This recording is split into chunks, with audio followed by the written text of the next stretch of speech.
Alrighty, folks, Andrew Bobros here. I want to do a video on the 5 things the Chargers offensively need to do to have a solid Super Bowl run in 2023. So let's get into it.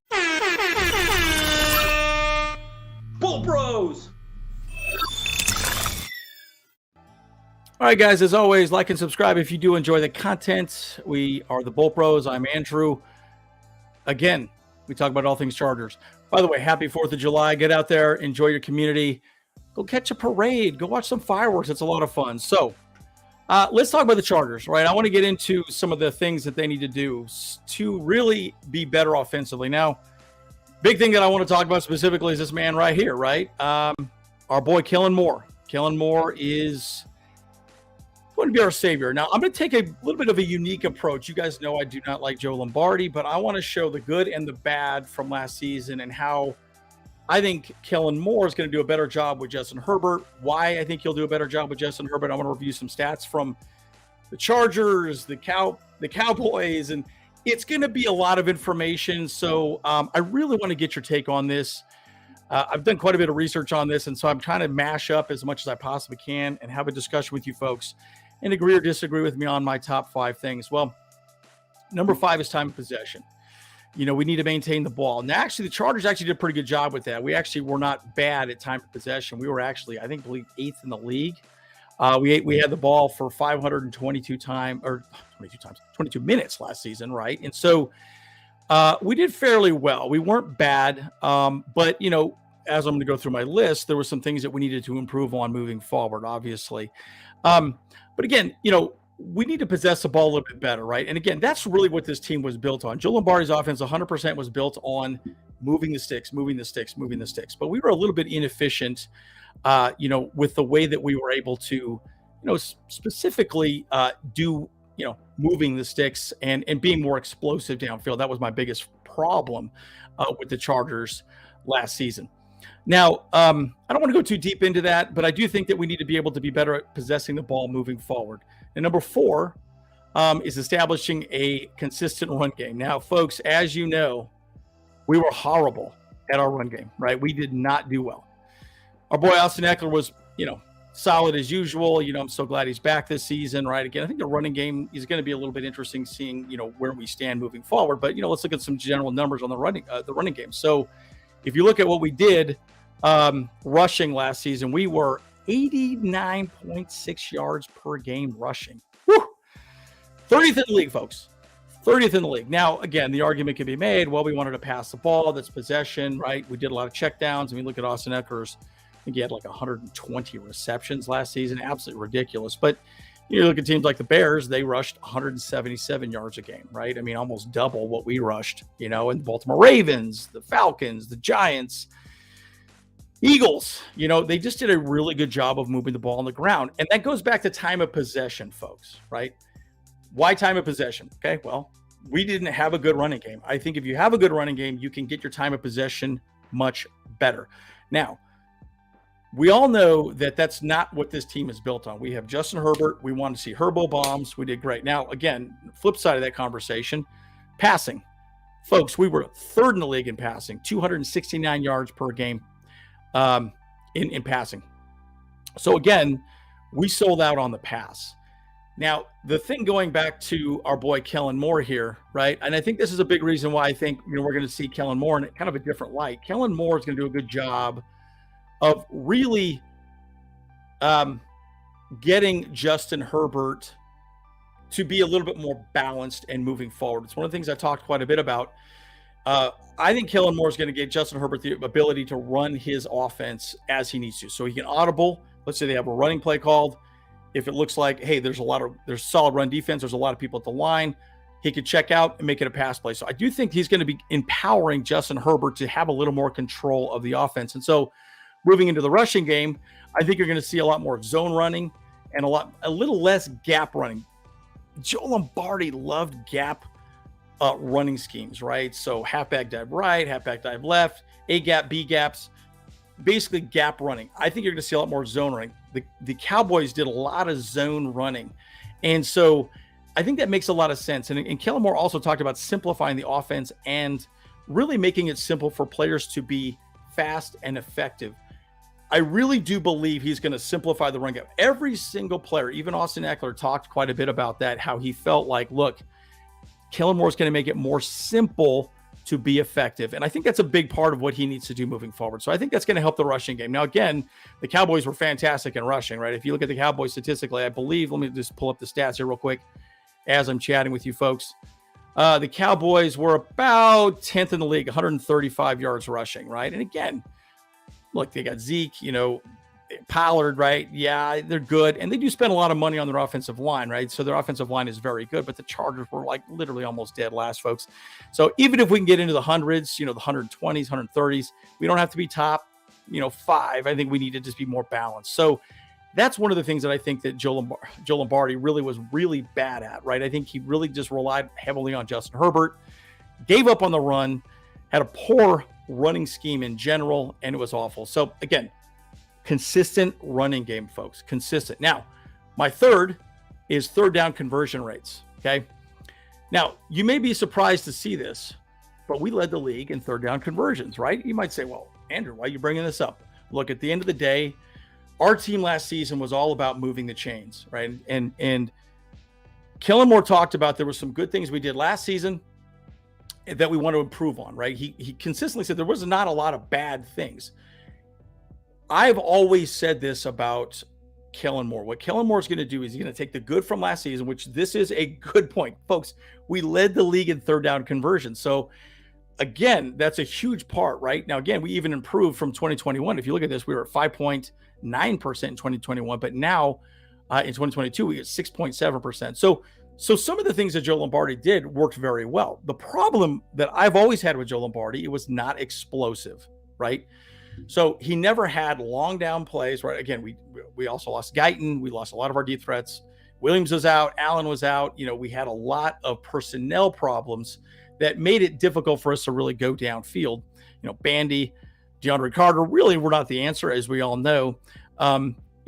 But again, with what we have now, I think you're going to see a lot more explosive plays downfield. So again, third down conversion rates is going to be huge. And it's going to be huge as far as scoring and really keeping the offensive on the field, right? And giving the defense a break. Again, you guys all know that I saw all last season, folks. I've seen it 3 times now. Yeah, a bit of a couch potato at this moment, right? I love football. I'm super excited. But we were really bad at just being explosive, chewing clock, and just really making things happen moving forward, right? Our route concepts were very lackluster, and that was my biggest problem with Joe Lombardi. But again, hey, look, we did very good at third downs. We were just bad. Now, this leads me to my major point, right, is scoring, okay? We all know, I think we gave up 22 points per game, I believe is the number, and we scored, I think, 23 points per game, right? So every game was close, right? They were not, they were extremely close games, right? So again, that was a huge part. Now, let's talk about third down conversion. That's my number 2. Number 2 is red zone efficiency. So scoring touchdowns instead of settling for field goals. You all know 4th and Steal is a big part of what we do. Again, we want touchdowns, not field goals. That's how you win games, right? The Chargers need to work on red zone efficiency and play calling and execution. I really believe last season, that's where we struggled more than anything. We were very bad at the red zone. Now, again, look at this statistic right here. We were 18th in the league. Our conversion rate was 54.55%. Now, but look at Dallas, 71.43%. Kansas City and Philadelphia were right there with them. Guys, what does that tell you? Okay. They're scoring touchdowns, not field goals. Okay. My point is these small statistical improvements matter a lot. And we were very, very bad at, again, you might look at that and say, well, does it really matter? Yeah, it does matter, right? I mean, one little touchdown. Again, when we were scoring, when we were scoring 23 points per game, and we were giving up 22.6 points per game. That means every single point matters. Every point matters. And that's really where we struggled last season. We just were not ever tipping the needle one way or the other. And you can talk about injuries. You can talk about all these different issues moving forward. But that's really where we struggled more than anything. It's just in the red zone and getting this scheme moving forward. Okay. Are you seeing a pattern here, folks? That when you have a Joe Lombardi who was very good at third downs but not scoring, you need a mix of both. And our rushing game was horrible. We did not run the ball well. We passed the ball well, but we did not run the ball. But nothing was balanced. Let's talk about balance for a second. I'm going to run through some statistics. And we talked about this on our live, I believe, 2 weeks ago. But I'm going to emphasize it again. And I'm going to compare Dallas to the Chargers. Okay? Really quickly. First of all, let me just go through this real quick. Okay. So in quarter one, so this is just quarter to quarter scoring. Quarter one, Dallas was number 7th in the league in scoring in the NFL, 5.1 points per game. Guess where the Chargers were? Q1, 18th in the league, 3.9 points scored by the Chargers in quarter one, all of last 2022. Now, I've always said quarter one is always a offensive coordinator's job to score points. Okay.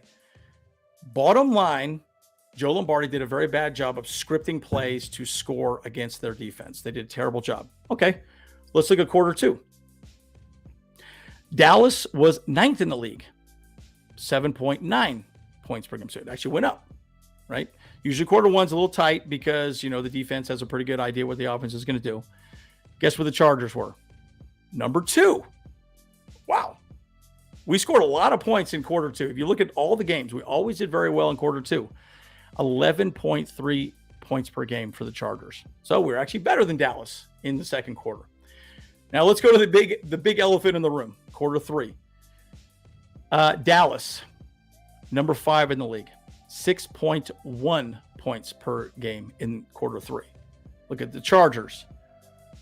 Number 29th in the league. 2.9 points per game is with the Chargers. So, not great. Starting out, way good in second quarter. Come out, take a nap in the halftime. I don't know, get a massage, whatever. Come into the third quarter, and I don't know what it is. We just lay an egg. We just switch teams, bring a high school team on out there. Well, let's look at quarter four. Dallas, number 3 in the league, was 7.7 points per game with Dallas. Chargers, number 25 in the league, 5.1 points per game for the Chargers. Are you seeing a theme? Poor coaching up front for the Chargers, and it did not get better. One of the things that I will honestly say about Joe Lombardi that I absolutely love about this guy is he's going to do a great job of being efficient moving forward, right? And adjusting to the game plan of the other defense, right? So, again, going back to what I do think that Kellen Moore is going to do with the Chargers, he's going to allow Justin Herbert to audible, check out, see what the defense is showing him, and maybe check in or audible into a play that could expose what that defense is showing immediately. Dallas was literally one of the best offenses in the NFL. They were like 5th or something like that, maybe even 4th at this point, right? So if you look at, depending on what statistic you want to look at, but again, red zone efficiency was huge, and that's what we need to do. So Kellen Moore has consistently talked about this, folks, right? It's not just about one thing or the other. It's really about consistency, having the ability to score in all of the quarters, right? I go back to the Niners game. Folks, we sucked so bad, and we almost lost the damn Texans. We had like a 24-point lead to the Texans, and they almost came back and beat us last season, right? So again, it's really huge, right? I mean, so the big takeaway I'm going to say on all this, right? 2022 Cowboys versus the 2020, the Chargers have way more weapons than the Cowboys had in 2022. Matt Money Smith said, if you line up QJ, Williams, Allen in the slot with Parham, someone's just going to get open. Folks, we have that. Now, I'm going to go to my final thought. Number 1, offensive line play. Now, I'm going to say this, right? I'm a huge believer that this offensive line is probably the best offensive line we've had all season. Pardon me. Probably the past 10 years. Okay. My bad. But it helps in the run game, the pass game, and it gives Herbert time to work and gives these wide receivers time to move downfield, gives running backs open holes so we can start moving through. Our offensive line is crucial for any success in the offensive side of the ball, right? And again, we've done a good job. I mean, we have a great offensive line, and we also have nice depth. I mean, I'm very happy with McFadden. Foster Sorrell's looking like he's doing really well right now. I mean, everything I've heard from OTAs, he's looking very good. So we're starting to show a lot of depth on our offensive line. Again, last season, you lose Slater right out of the gate. And, Jamari has to step in, and he does a good job. Rashawn Slater is gone. I mean, an all-pro left tackle. Corey Linsley was out quite a bit, right? And we just had a lot of banged up offensive linemen all last season. That's why our running game was so bad. That's why our passing game wasn't amazing, right? So again, folks, one of the things that I just really, truly believe in, and it's going to go back to some of my final thoughts, we got to stay healthy, folks. I don't understand how we've been so banged up health-wise over and over again, season over season. So I think this season, again, we got a new strength and conditioning staff. I do think we're going to be a little bit better on that side of the ball. But again, let me just recap really quick, just so you know. Time of possession, number 5. Establishing a consistent run game, number 4. Third down conversion rates, number 3. Red zone efficiency, number 2. And a better offensive line play is number 1. Because I think the offensive line play across the board is just going to help everybody. Guys, what do you think? What do you think of my list? Am I right? Am I wrong? You let me know. Guys, and again, happy 4th of July. Go out, enjoy our communities, have fun. As always, Andrew Bopros, like and subscribe. See you guys in the next one.